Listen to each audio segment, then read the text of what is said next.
శ్రీ గురుభ్యో నమః. శ్రీ మహాగణాధిపతే నమః. శ్రీ మహాసరస్వత్యై నమః. ఓం శ్రీమాత్రే నమః. ప్రేక్షకులందరికీ నమస్కారము. మనకు మే నెల మాస ఫలితాల్లో వైశాఖ మాసము. ఈ యొక్క వైశాఖ మాసంలో చాలా అద్భుతమైనటువంటి జయంతోత్సవాలు, అనేక పుణ్యమైనటువంటి కార్యక్రమాలు, దాన ధర్మాలు, అనేకం కూడా స్నానాలు లాంటివి అనేకం కూడా ఉన్నాయి. ముఖ్యంగా వైశాఖ మాసంలో సరస్వతి పుష్కరాలు, అందరూ కూడా ఆ పుష్కర స్నానం చేసి ఆ యొక్క దేవతానుగ్రహం పొంది అందరూ కూడా పితృలోక అనుగ్రహం, పితృదేవతలకు కూడా అనుగ్రహించేటువంటి సరస్వతి పుష్కరాలు. అలానే అక్షయ తృతీయ, పరశురామ జయంతి, గంగోతరుణము, అలానే మనకు వైశాఖ పౌర్ణిమ, అలానే ఏకాదశి, చాలా విశేషమైనటువంటి మోహిని ఏకాదశి, ఇలాంటి పర్వదినాలు అనేకం కూడా మనకు గోచరిస్తున్నాయి. అందులో నదీ స్నానం చాలా ఉత్తమమైనది, పద్మపురాణం తెలుపబడింది. కాబట్టి అందరూ కూడా వైశాఖ మాసంలో క్షేత్ర యాత్ర స్నానాధికాలు చేసుకొని వాళ్ళ యొక్క గ్రహస్థితి ఏదైనా బాగోలేకపోతే కూడా ఇటువంటి హోమ వ్రత నియమాలు పాటించి, ఉపాసన పాటించి ఆ యొక్క పరిపూర్ణమైన దేవతానుగ్రహాన్ని పొందడానికి ఈ వైశాఖ మాసం కూడా చాలా మంచిదైనటువంటిది. ముఖ్యంగా విష్ణుప్రీతి అయినటువంటి మాసము వైశాఖ మాసం. కాబట్టి వైశాఖ పురాణం కూడా ఉంటుంది మనకి. ఇటువంటి మహత్తరమైనటువంటి మాసంగా మనం పిలువబడుతుంది. ఇక మనకు రాశి సంచారం చూసుకున్నట్లయితే ముఖ్యంగా ప్రత్యేకంగా ఈ యొక్క మాసంలో మేష సంక్రమణ అయిన తర్వాత రవి వృషభ రాశిలో సంక్రమణం చేస్తూ, అట్లానే రాహు కేతువులు కూడా మే నెల నుంచి 18వ తారీఖు నుంచి కుంభ సింహాదుల్లో సంక్రమణం జరుగుతూ సంచరిస్తున్నారు మార్పుతో. అలాగే గురువు కూడా మిథునంలో మార్పుతో ఉన్నారు. ఈ యొక్క మాసం ఉగాది తర్వాత చాలా ప్రత్యేకంగా మే మాసంలో కలుగుతుంది. అలానే బుధుడు కూడా అతిచారంతో 2వ రాశిలో మారుతున్నాడు. మేషంలోకి 6వ తారీఖు వచ్చి, అట్లానే మళ్ళీ మే 6 నుంచి మేష సంక్రమణం మేషంలో సంచరిస్తూ బుధుడు మే 23 నుంచి వృషభ రాశిలో సంచరిస్తున్నారు బుధుడు కూడా. ఇలా అతిచారంగా బుధుడు రాబోయేటువంటి మాసాల్లో గురువు కూడా అతిచారంతో ఉన్నాడు. ఇదంతా గమనిస్తూ ద్వాదశ రాశి ఫలితాల్లో మాస ఫలితాలు చాలా ప్రాముఖ్యంగా చెందినటువంటిగా చెప్పబడుతుంది. ఎందుకంటే ఇట్లా అతిచారం వల్ల మాస ఫలితాలు తప్పక అందరూ కూడా విని తదనుగుణంగా కార్యక్రమాలు, శాంత్యాది కార్యక్రమాలు చేసుకోవటం వల్ల మంచి చేకూరే అవకాశం ఉంటుంది. మంగళం మహత్. శ్రీ గురుభ్యో నమః. శ్రీ మహాగణాధిపతే నమః. శ్రీ మహాసరస్వత్యై నమః. హరి ఓం శ్రీమాత్రే నమః. మే మాసం, ఈ యొక్క మిథున మాసం, ఈ యొక్క మిథున రాశి యొక్క ఫలితాలు చూసినట్టయితే వైశాఖ మాసము మిథున రాశి వారికి గ్రహస్థితి ఏ విధంగా ఉందయ్యా అంటే, ముఖ్యంగా మృగశిర నక్షత్రం 3-4 పాదాలు, ఆరుద్ర నక్షత్రం 4 పాదాలు, పునర్వసు నక్షత్రం 1-2-3 పాదాలు మిథున రాశి.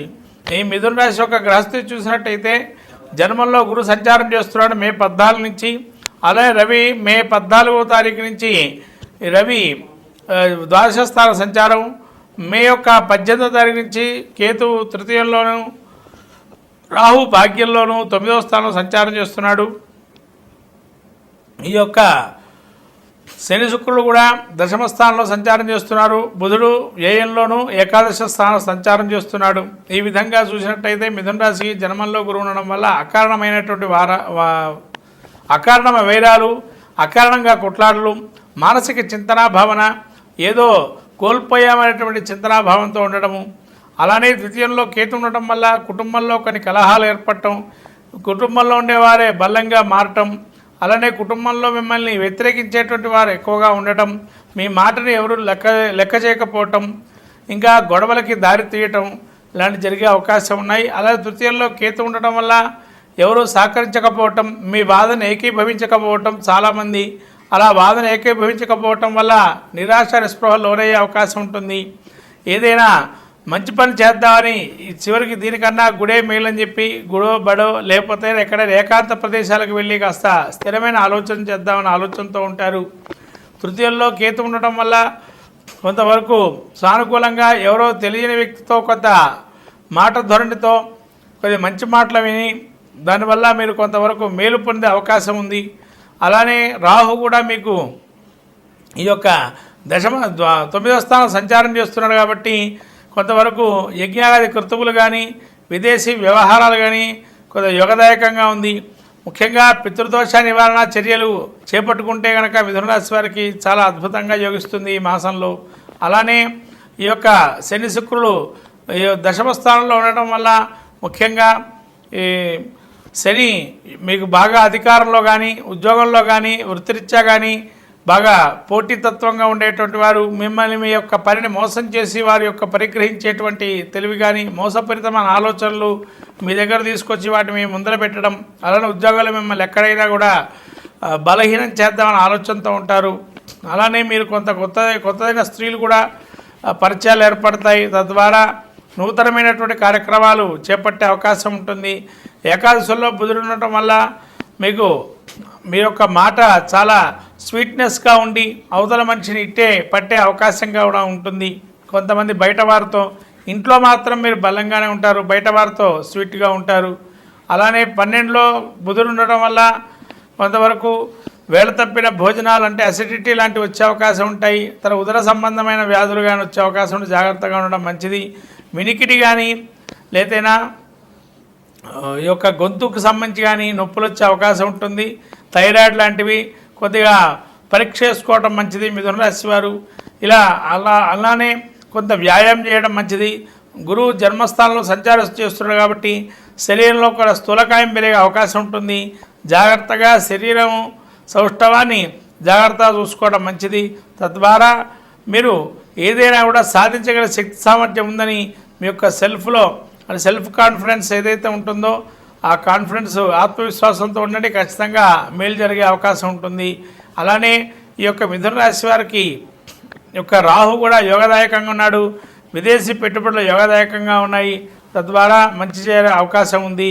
రవి 12లో ఉంటున్నాడు కాబట్టి ప్రతి ఒక్క వేడికి ఈ రాబోయేటువంటి మే నెలలో ఎండ ఎక్కువగా ఉండడం వల్ల ఈ ఎండ తాకిడి తగిలి వడదెబ్బ కానీ లేదా విపరీతమైన వేడి ప్రొడ్యూస్ అయ్యి మన యొక్క శరీరంలో విపరీత ఇబ్బంది కలిగే అవకాశం ఉంటుంది. కాబట్టి చాలా జాగ్రత్తగా ఆరోగ్య సూచనలు పాటించడం అనేది మిథున రాశి వారికి చాలా మంచిది. ధనపరంగా కొన్ని ఇబ్బందులున్నా రాబోయే కాలంలో ఈ నెల కొద్దిగా స్తబ్దుగా ఉంటుంది. ధనపరంగా రాబోయే కాలం అద్భుతంగా రాణించి ధనాన్ని సమకూర్చే ప్రయత్నం చేస్తారు. ఈ యొక్క మాసంలో మీకు అతి స్వల్పమైనటువంటి ఫలితాలు ఉన్నాయి కాబట్టి జాగ్రత్తగా గురు దర్శనం చేసుకోవటం, దత్తాత్రేయ స్వామి అనుగ్రహానికి దత్తచరిత్ర పాలన చేయటం, లేదా మామిడి పండ్లని దానంగా 10 మందికి దానం చేయటం వల్ల అన్నదానం కానీ అన్నపానీయాలు కానీ దానం చేయటం వల్ల మంచి ఫలితాలు కలుగుతాయి మిథున రాశి వారికి. శ్రీభ్యో నమః. శ్రీ మహాగణాధిపతయ నమః. శ్రీ మహాసరస్వత్యై నమః. హరి ఓం. శ్రీమాత్రే నమః. మే మాసం వైశాఖ మాసంలో ఈ యొక్క గ్రహస్థితి చూసినట్టయితే ముఖ్యంగా తులారాశి వారికి ఏ విధంగా ఉండబోతుంది మాస ఫలితాల్లో. తులారాశికి ఈ యొక్క ఉగాది తర్వాత నుంచి రాహుకేతువులు కూడా 12 నుంచి ఏకాదశంలో కేతువు, అలానే పంచమంలో రాహువు, షష్టంలో శని శుక్రులు, సప్తమంలో బుధుడు, తదుపరి సప్తమ స్థానం నుంచి రవి బుధులు ఇద్దరు కూడా ఈ యొక్క బుధుడు మాత్రము సప్తమ స్థాన సంచారము, తదుపరి అష్టమ స్థాన సంచారం మే 23 నుంచి, రవి మాత్రం అష్టమ స్థాన సంచారము మే 14వ తారీఖు నుంచి, అలానే గురువు కూడా భాగ్యస్థాన సంచారం చేస్తున్నారు. ఈ విధంగా కుజుడు వచ్చేసి దశనక్షత్ర సంచారము ఈ విధంగా ఉండేటప్పటికీ తులారాశి వారికి ముఖ్యంగా చిత్తాక్షత్రం 3-4 పాదాలు, అలానే విశాఖ నక్షత్రం 1-3 పాదాలు, స్వాతి నక్షత్రం 4 పాదాలు వాళ్ళు ఈ యొక్క తులారాశి వారికి గ్రహస్థితి చూసాము. వాడి యొక్క గ్రహస్థితి ఏ విధంగా ఉందంటే పంచమంలో రాహు ఉన్నాడు. రాజ్యపుచ్యత, రాజగౌరవము, సభా గౌరవాలు వచ్చే అవకాశం ఉంటుంది. మిమ్మల్ని కొంత విమర్శించే అవకాశం ఉన్నా కూడా మీరు పైకి వచ్చే అవకాశం ఉంటుంది. ఆ విమర్శలకే మీరు మంచి పేరు తెచ్చుకునే అవకాశం ఉంటుంది. పంచమంలో రాహు ఉన్నాడు. ధన నష్టం వచ్చే అవకాశం ఉంటుంది. సంతానం వల్ల కావచ్చు, మొండిగా వ్యవహరించడం, అలానే శని ఆ షష్ఠ స్థానంలో శత్రు రుణ వివాదాలు పెరిగే అవకాశం ఉంటుంది. రుణం అనేటువంటిది పెరిగే అవకాశం ఉంది. శత్రువు క్షయమయ్యే అవకాశం ఉంటుంది. అలానే శుక్రుడు కూడా 6లో ఉన్నాడు.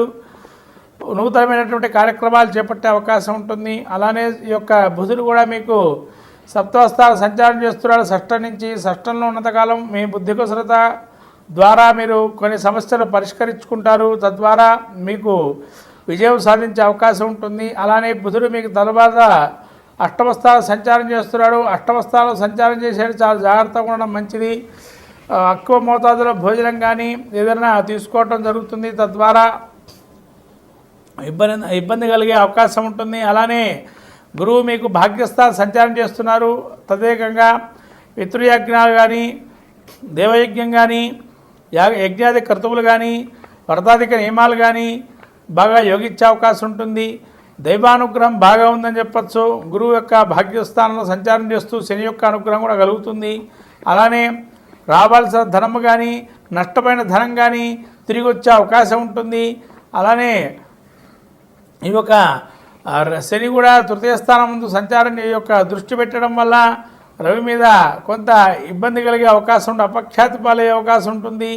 తండ్రికి అనారోగ్యం కొంచెం సూచించుకునే అవకాశం, జాగ్రత్తగా చూసుకోవడం మంచిది. అలానే ఈ యొక్క గురువు కూడా వీరికి దశమస్థానం సంచారం చేస్తున్నాడు. ఈ యొక్క కుజుడు దశమస్థాన సంచారం కాబట్టి వృత్తి వ్యాపారాల్లో కానీ ఉద్యోగంలో కానీ కొంత ఒత్తిడి ఏర్పడే అవకాశం ఉంటుంది. ఎంత కూడా ఒత్తిడి తగిలినా కూడా కొంత ఇబ్బందికరంగా ఉంటుంది. నిజాన్ని మాట్లాడితే ఒప్పుకోరు, అబద్ధాన్ని ఒప్పుకునే పరిస్థితి ఉంటుంది వృత్తిలో కూడా. కాబట్టి ఇలా ఇబ్బందికరమైనటువంటి వాతావరణం సూచిస్తుంది. కుజుడు ఈ యొక్క దశనక్షత్రంలో ఉండడం వల్ల, కేతు ఏకాదశిలో ఉండడం వల్ల ముఖ్యంగా పెద్దల నుంచి గౌరవ మర్యాదలు మన్ననలు పొందడం, అలానే మీ ఖ్యాతి కొన్ని విధాలుగా నేర్పరిగా కొంతమంది కీర్తించడం లాంటి జరిగే అవకాశం ఉంటుంది. అలాగే కేతు 11 ఉండటం వల్ల దీర్ఘమైన వ్యాధులు బాధలు నిలిగిపోయే అవకాశం ఉంటుంది. ఇవన్నీ కూడా తులారాశి వారికి యోగప్రదంగా ఉంది. ముఖ్యంగా బుధుడు ఎప్పుడైతే 23వ తారీఖు నుంచి అష్టమస్థానం సంచారం చేస్తాడో ఇంకా దివ్యంగా ఉంటుంది. అప్పటి కూడా ఒక మిశ్రమ ఫలితాలు గోచరిస్తున్నాయి. 50% బాగుంటుంది, మరో 50% బాగుండదు. ఈ విధంగా సింహరాశి వారికి, ఈ యొక్క తులారాశి వారికి ఈ విధంగా ఉందని ఈ యొక్క మాస ఫలితాలు. ఇంకా మరికొన్ని మంచి ఫలితాలు పొందడానికి సింహరాశి వారు గ్రామదేవతారాధన, చండీ సప్తతి పారాయణం, దుర్గాస్తుతి, అలానే విష్ణు సహస్రనామ పారాయణం, సుబ్రహ్మణ్య నక్షత్ర దర్శనము, సుబ్రహ్మణ్యారాధన, మంగళవారం రోజు సుబ్రహ్మణ్య స్వామి ప్రీతికై ఏదైనా కార్యక్రమం చేసుకోవటం, లేదా ప్రతి ఆదివారం రోజున దగ్గరలో ఉంటే గ్రామదేవత దర్శనం చేసుకోవడం వల్ల మంచి ఫలితాలు కలుగుతాయి ఈ యొక్క తులారాశి వారికి.